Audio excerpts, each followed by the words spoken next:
सप्तधारा की चौथी शक्ति है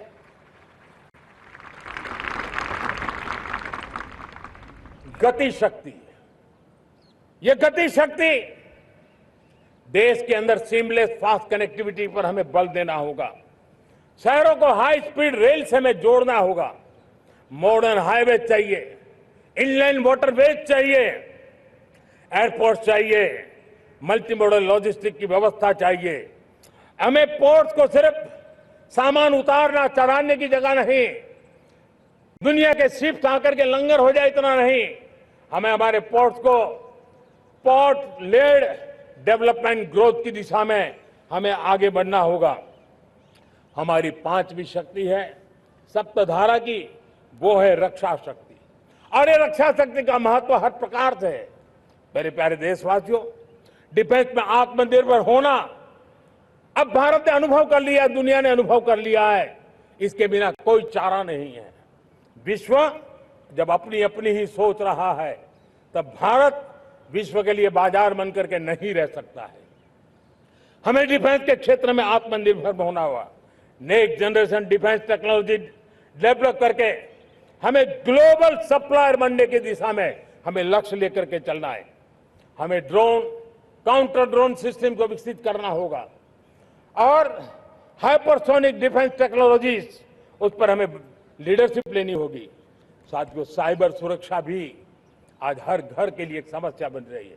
वो भी एक रक्षा का क्षेत्र है जिसमें हमारे युवाओं की जो सामर्थ्य है, उस सामर्थ्य का उपयोग हम देश के और दुनिया के लिए कर सकते हैं। हमारी सप्तधारा की छठी शक्ति है ग्रीन इकोनॉमी, ब्लू इकोनॉमी, जो ग्रीन जॉब को भी जन्म देती है।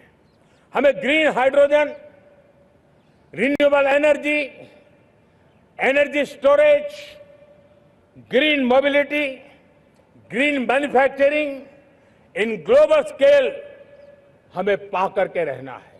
हमें दुनिया जब ग्लोबल वार्मिंग की चर्चा करती रहती है, हम रास्ते खोजते रहते हैं, हम समस्याओं का समाधान दे रहे हैं। और भारत ये ग्रीन मूवमेंट का बहुत बड़ा सामर्थ्य लेकर के चलिए। भारत के पास ब्लू इकोनॉमी के लिए भी बहुत बड़ा अवसर है। बहुत बड़ा लंबा हमारा कोस्ट लाइन है। ब्लू इकोनॉमी के लिए बहुत बड़े अवसर है। फिशरीज है, कोस्टल टूरिज्म है, ओशन टेक्नोलॉजी है। ऐसे कितने ही क्षेत्र हैं जिसमें हम आगे बढ़ सकते हैं। मेरे प्यारे देशवासियों, भारत सप्तधारा की जब बात करके लेकर चला है, तब हमारी सातवीं धारा है और दुनिया के लिए इसका अपना भी एक महत्व है, और वो है भारत का सॉफ्ट पावर। भारत के सॉफ्ट पावर की ताकत है। आज योग ने पूरी दुनिया को भारत के साथ जोड़ के रखा हुआ है। योग दुनिया के लिए एक ऊर्जा बनता जा रहा है, भारत के लिए विश्वास का बड़ा कारण बनता जा रहा है।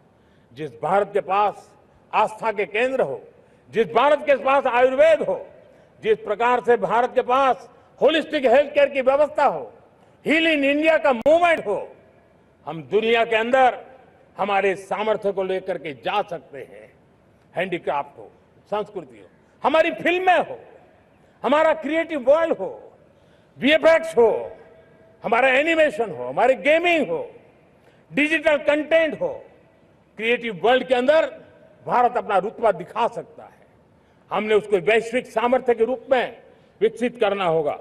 आज भारत ने वेव समिट को एक बहुत बड़ी ताकत दी है। दुनिया धीरे धीरे भारत का ये जो world audio visual and entertainment summit है, उसकी राह देखता रहता है, और वो भारत के सॉफ्ट पावर को, भारत के क्रिएटिव दुनिया को परिचित करेगा। मेरे प्यारे देशवासियों, भारत के पास विशाल वन्य संपदा है। हमारे पास 100 से ज्यादा नेशनल पार्क है। क्षमता बहुत है, लेकिन विदेशी टूरिस्टों को आकर्षित करने में हम कम पड़े हैं। हमें मौका है हमारे सॉफ्ट पावर के माध्यम से दुनिया के टूरिस्टों को भारत के लिए आकर्षित करने का। हमारा सामर्थ्य में दुनिया को दिखाना है। हम ये काम आरा से करें, और हम जल्द से जल्द हम इन लोगों, आज दुनिया में स्पोर्ट्स की जो है, वो भी एक बहुत बड़ा भारत के प्रति आकर्षण का केंद्र। दुनिया के स्पोर्ट्स इवेंट भारत में क्यों न हो। कॉन्स्टेंट इकोनॉमी बहुत बढ़ रही है, देश के नौजवानों का आकर्षण है। विश्व का हर कोई कलाकार चाहता है कभी न कभी भारत की धरती पर अपना कॉन्सर्ट करे। ये एक बहुत बड़ा अवसर है, हमें इसको मोबिलाइज करने के लिए व्यवस्थाएं खड़ी करनी होगी। साथियों, सप्तधारा की इन 7 शक्तियां, सप्त शक्तियां, उद्देश्य सिर्फ एक सेक्टर में प्रगति करने का नहीं है। एक होलिस्टिक अप्रोच के साथ हमें राष्ट्र को जो लक्ष्य लेकर के हम चल रहे हैं, जो एम्बिशन लेकर के चल रहे हैं, उस स्केल को हमें पार करने की दिशा में काम करना है। मेरे प्यारे देशवासियों, कुछ चीजें मैंने बताई हैं, लेकिन मैं इससे भी आगे सोचता हूं। मैं जरा देश को झकझोरना चाहता हूं, मैं देश की शक्ति को भी झकझोरना चाहता हूं। देश यानी सिर्फ सरकार नहीं होती है, देश यानी हर नागरिक जुड़ता है। क्या हम सोच नहीं सकते कि फॉर्च्यून 500 की चर्चा तो बहुत सुनते हैं, आने वाले एक दशक में इन फॉर्च्यून 500 में 50 कंपनियां भारत की क्यों न हो, ये लक्ष्य हमारा क्यों न होना चाहिए। आज बैंकिंग सेक्टर फल फूल रहा है। दुनिया की टॉप बैंक के अंदर भारत की बैंक का झंडा भी क्यों न फहरता हो। भारत की बैंक भी टॉप बैंक 5 बैंक में भारत की भी एक बैंक होनी चाहिए। भारत की फार्मा की दिशा में हमने बहुत काम किया है, लेकिन समय की मांग है कि दुनिया की 5 बड़ी फार्मा कंपनियों में भारत की भी 1-2 फार्मा कंपनियों का नाम गूंजना चाहिए। भारत उसमें अपना स्थान बनाना चाहिए। लॉ फर्म्स होते हैं, रेटिंग एजेंसी होती है। क्या समय की मांग नहीं है कि ग्लोबल लीडरशिप अब हमारे हाथ में होनी चाहिए? टैलेंट है, सामर्थ्य है, हमारा लंबा इतिहास भी है, भाषाओं पर हमारा प्रभुत्व है, हमें विश्व में पहुंचना चाहिए। हमारी कोई कंसल्टिंग फर्म, अकाउंटिंग फर्म दुनिया के टॉप फर्म्स के अंदर क्यों नहीं होनी चाहिए? भारत की टेक्नोलॉजी कंपनियां दुनिया के अंदर सिरमौर हो, यह हमारा लक्ष्य होना चाहिए। हमारे ऐसे ब्रांड हो जिससे दुनिया आकर्षित होती हो, हमारे ब्रांड हमारे देश की पहचान हो और विश्व के लिए एक डेस्टिनेशन बन जाए, उस दिशा में हमें काम करना है। और इसके लिए मैं राज्य सरकारों को कहना चाहता हूं, मैं स्थानिक स्वराज की संस्थाओं को कहना चाहता हूं, भारत सरकार का भी यह दायित्व है कि हमें हमारे रिफॉर्म की गति बढ़ानी होगी। हमें 2047 के लक्ष्य के अनुरूप हमारी व्यवस्थाओं को विकसित करना होगा। हमें बीते हुए काल के नीति नियमों से नहीं चल सकते, हमें आने वाले सपनों के हिसाब से नीति नियमों को गढ़ना होगा। और इसको अगर हम करेंगे तो मुझे पूरा विश्वास है और मैं देशवासियों को भरोसा देता हूं, इसी रास्ते